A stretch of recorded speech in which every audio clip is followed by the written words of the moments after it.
그 문재인 후보와 이재명 후보가 당내 경선했을 때 있잖아요. 네. 2017년 16년 말부터 했었잖아요. 20, 그때 이재명 후보가 직책이 뭐였는지 아세요? 그때 경선할 때 성남시장이었어요. 네. 경남도지사도 아니고 기초단체장이 대선 경선에 뛴 거잖아요. 그게 되게 이례적인 일이잖아요. 그쵸. 앞으로도 쉽지 않을 거예요. 그게. 근데 그때 그걸 가지고 이재명이 건방 떤다고 하는 사람도 있었고 무슨 시장이 자기가 뭐 저기를 끼냐. 일종의 흥행 요소로서 그때 이재명 성남시장이 거기 뛰어들었다라는 게 상당히 임팩트가 있었다고요. 네. 그런데 그때 이재명 시장이 그러면 차차기를 노리고 내 몸값이나 이름값을 띄우기 위해서 내가 참여해야지. 난 그런 줄 알았거든.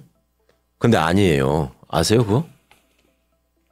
그게 예. 당시에 예. 문재인 후보가 이제 대통령 경선에 그 대선 후보 경선에 도전을 하니까 당 대표를 누가 할 거냐. 예. 그때가 이제 당연히 당 대표를 뽑아야 되잖아요. 예. 그럴 때 이재명 대표가 그러시더라고. 그때 이재명 대표 쪽에서는 그 측근들이나 다 당 대표를 한번 도전해 보자.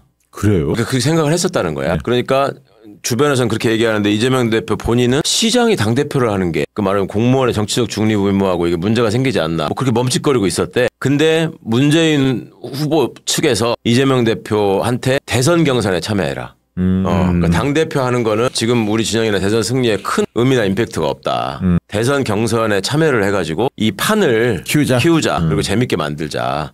그걸 문재인 후보 측에서 제안을 하고 이재명 시장이 흔쾌히 응해가지고 붙은 거예요. 네. 근데 그러다가 좀 과열되기도 했잖아. 그때 이재명 시장이 좀 이렇게 독한 지적하고 이래가지고 네, 그 네. 미움을 산 면이 있거든요. 네. 그래가지고 나중에 이제 이재명 잡아주게 된다고 소위 그 문바들이 얼마나 또 저기를 했습니까? 그때 상황들하고 그때 문재인 후보 측이 대세를 점하고 있던 그러니까 탄핵 이후에 대세를 점하고 있던 문재인 후보 측의 생각과 지금 이재명 후보의 생각과 그다음에 그 전에 대선 후보로 나서가지고 박근혜한테 그 아슬아슬하게 어이없이 졌던 문재인 후보의 생각과 예. 그 다음에 이번에 윤석열한테 이게 어이없이 졌던 이재명 후보의 생각과 이게 당연히 공유하고 일치하시는 부분들이 많은 거예요. 전략적으로 뭐가 필요한 건지도 아는 거고. 그러니까 저는 이재명 대표가 페이스북을 통해서 전달하고자 하는 진심을 다시 한번 새기면서 마무리하는 게 좋겠다고 생각이 들었습니다. 한번 읽어드릴게요. 2월 3일 날 올린 글이에요. 우리 민주당이 다양한 풀, 나무가 자라는 건강한 숲이면 좋겠습니다.